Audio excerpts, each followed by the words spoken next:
Alors, je m'appelle Isabelle Sehler, je suis née en Autriche, à Salzbourg, et où j'ai grandi jusqu'à 18 ans. Après, je suis partie un peu dans de différentes villes et pays, jusqu'à en arriver à Paris dans l'année 2000. Alors, j'ai toujours aimé d'abord la peinture, parce que mon grand-père était peintre, et j'ai passé pas mal de temps dans son atelier quand j'étais enfant. Après, alors à 10 ans, j'ai eu mon premier appareil, et ce qui m'a aussi fait plaisir parce que le frère de mon grand-père, un oncle que j'aimais beaucoup, il était photographe. Sauf que l'époque photographe, pour moi, lui, il était photographe de presse et aussi de portraits, des mariages, des choses plutôt commerciales comme ça. Mais j'ai quand même commencé à faire mes premières photos à cet âge-là. Après, plutôt au lycée, j'avais un ami avec qui on a installé une chambre noire et on a commencé à vraiment faire des photographies et à les développer nous-mêmes dans la chambre. Oui, et à cet âge-là aussi, à 16 ans, j'ai commencé à peu près à faire des photos qui étaient plutôt des détails de certaines choses dans la vie quotidienne, et j'ai cherché des citations des philosophes, ou aussi dans la religion des fois, ou même des écrivains, des citations que j'ai écrivais à côté de mes photos. Je faisais comme ça un livre qu'on pourrait presque appeler livre d'artiste, sauf que je ne le connaissais pas à l'époque. Et c'était un peu mon journal aussi.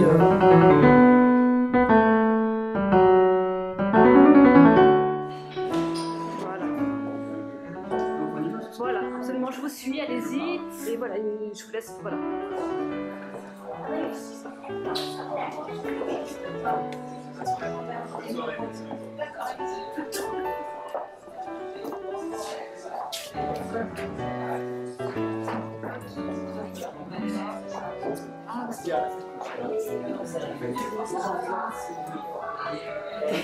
Je suis venue à Paris pour apprendre la langue, voilà. Et pendant cette première année, j'ai rencontré mon futur ami, Marie. Et du coup, je suis revenue vivre définitivement ici.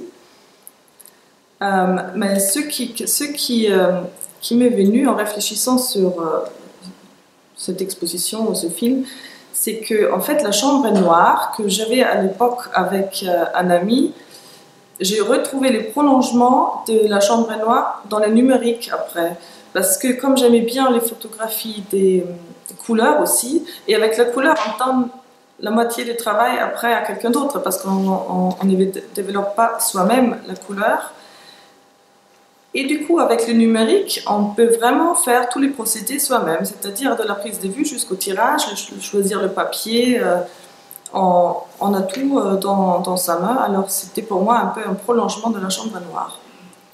C'est difficile à dire parce que artiste pour moi c'était pas quelque chose que je considérais. Dans la famille on avait des peintres, des musiciens, comment ça s'appelle, des acteurs, mais on parlait jamais d'un artiste, on parlait du peintre, du photographe, mais pas d'un artiste. Alors déjà artiste pour moi c'était pas vraiment quelque chose qui existait dans mon environnement.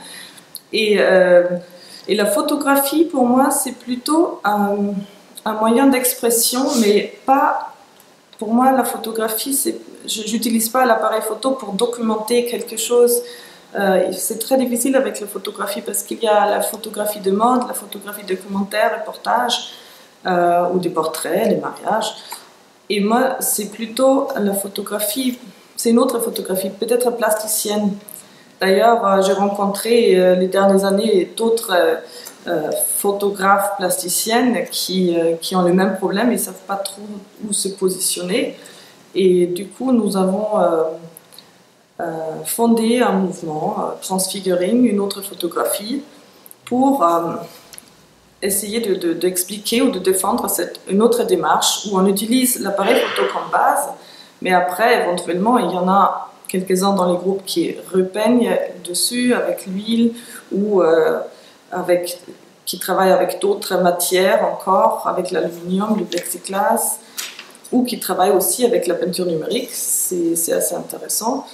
Voilà, alors du coup, photographe, non, je ne me sens pas non plus vraiment photographe.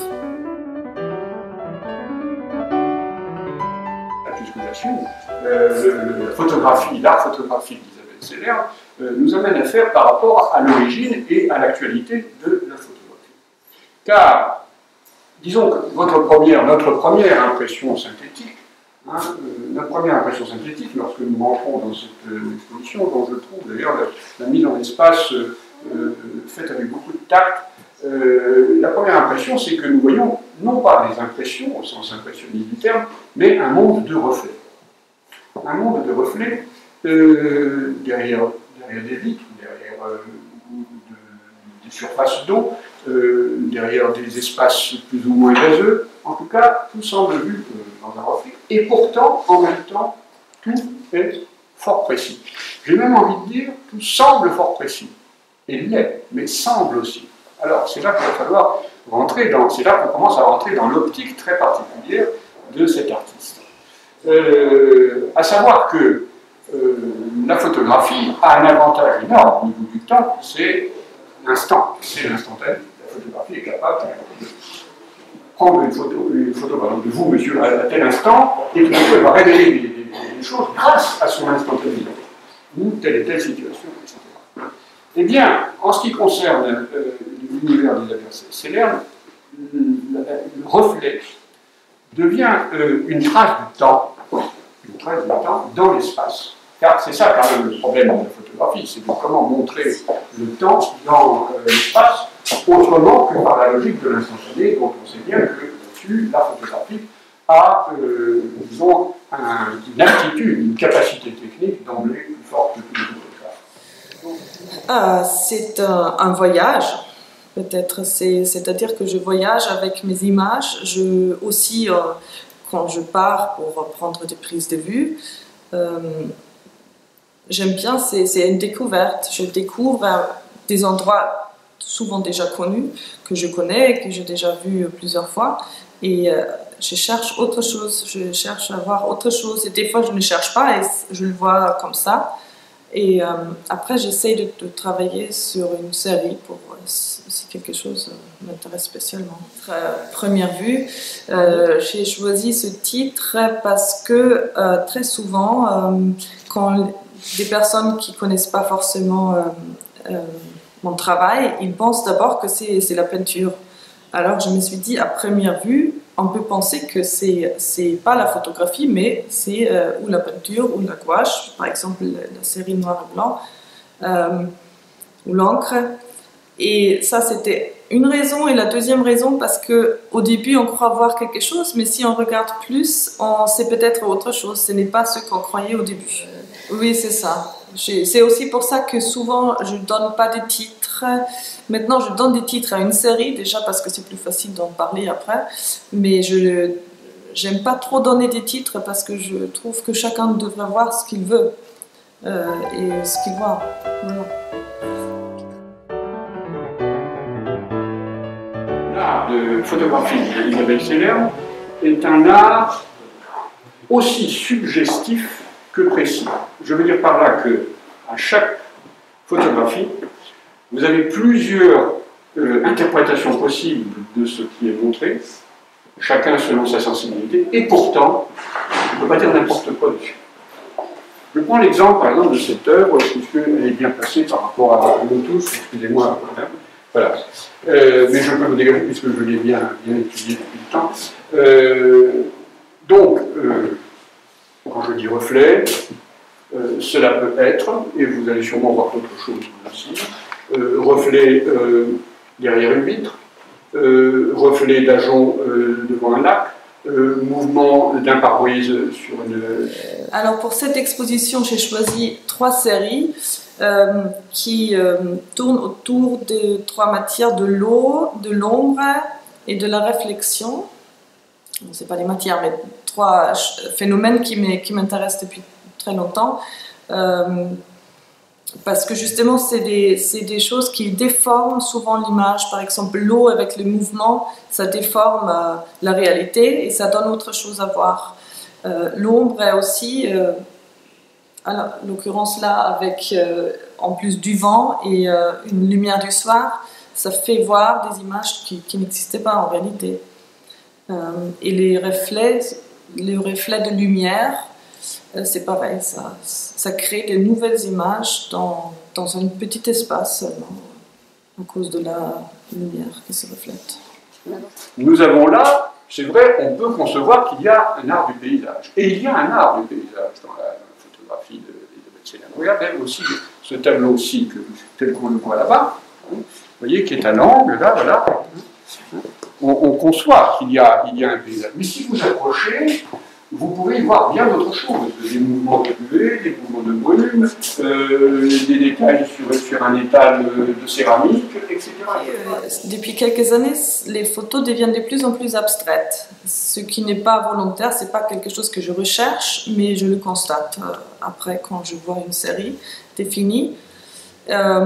Et que ça devient plutôt sombre, c'est, je crois, un hasard plutôt. Et c'est-à-dire que les deux séries-là, spécialement les ombres, c'est pas vraiment noir et blanc. Il y a quand même des subtilités. Il y a pas des subtilités, des couleurs un peu pastel qu'on peut voir. Les ombres, des reflets de feuilles. Mais ce qui se passe derrière, qu'est-ce que c'est?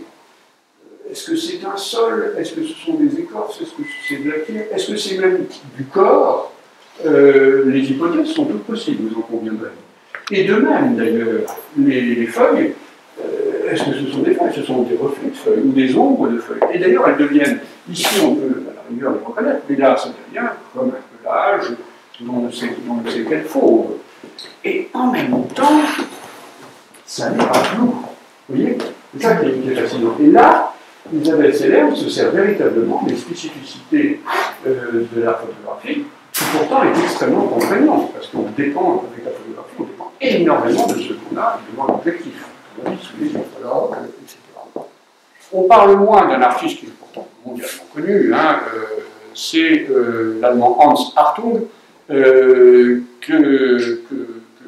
Elisabeth Ceylan a sûrement très bien vu, car c'est un grand artiste, Hans Hartung, très subtil, très vif, tout ça. Et qu'il y a, non, bougez pas, il y en a d'autres. Attendez, là, je vais en prendre d'autres. Vous voyez, ces mouvements-là, hein, lui, il le fait par la peinture sur une surface unie. Tandis que Elisabeth Ceylan, elle le dégage du monde. Elle le dégage du monde. Est-ce que c'est d'ailleurs un pavement? Est-ce que c'est un reflet de bitume? Un mouvement par une vitre, etc. Peu importe. On n'en demeure pas moins qu'elle arrive à cette volatilité qui tout de même fait l'impression d'un reflet, mais un reflet. Et c'est là que je voudrais trouver un dénominateur commun à cette problématique. Alors les œuvres en couleur, je les ai appelées, c'est-à-dire c'est pas moi, c'est un ami qui a trouvé ce nom, peinture photographique, parce que justement il trouvait que ça faisait un peu peinture, et il y a cette déformation qui crée un monde un peu plus abstrait, mais on voit quand même encore qu'est-ce que c'est la ville.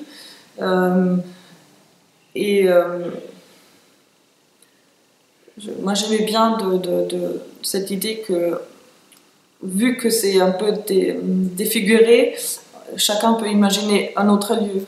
Pas forcément, je ne sais pas, par exemple la rue de Sèvres ou autre chose, chacun peut imaginer ça ailleurs. Oui, quelque chose où on s'interroge quand même, mais je cherche quand même un peu la beauté. J'aime bien des choses qui sont, pour moi en tout cas, bon après pour d'autres c'est peut-être trop sombre ou oui, trop noir. Mais j'aime bien, je cherche l'harmonie, une ambiance peut-être, surtout une ambiance, voilà c'est ça, une atmosphère. Si je puis dire, mais je vais essayer de comprendre, hein, j'essaie de comprendre ce que fait un artiste, ce que fait une artiste en l'occurrence. Un reflet, du reflet, et quel problème ça nous pose sur notre vision humaine du monde. C'est ça que je voudrais essayer de saisir comme point de synthèse pour notre réflexion.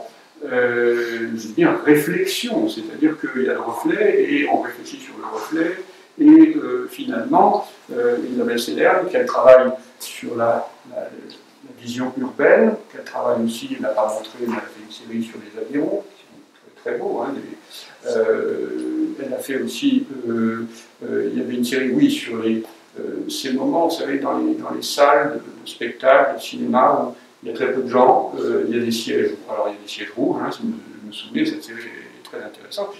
Hyper moderne, on est dans l'hyper contemporain, elle n'a pas de leçon à recevoir sur ces sujets au niveau du contemporain, et en même temps, elle arrive à créer un tempo, elle montre un tempo, et pourtant, vous avez hoché la tête, je crois que vous avez dû voir certaines de ses œuvres, et en effet, on reconnaît bien la situation. Ce moment intéressant, d'ailleurs, on voit nos semblables, avec un sentiment à la fois de semblable et d'étrangeté, dans ces espaces extrêmement nets, et pourtant, qui sont comme des ombres portées, la réalité des corps, des personnes, bien comme des ombres portées. Je crois que la problématique du reflet, qui est une constante, me semble-t-il, de l'œuvre d'Isabelle Celerm, montre qu'au fond, le monde, le réel, ce que nous appelons le réel, est lui-même un reflet.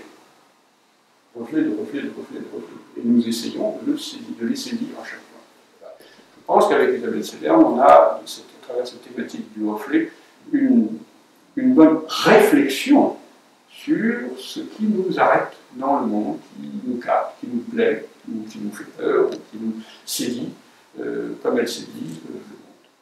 Je vous remercie de votre attention.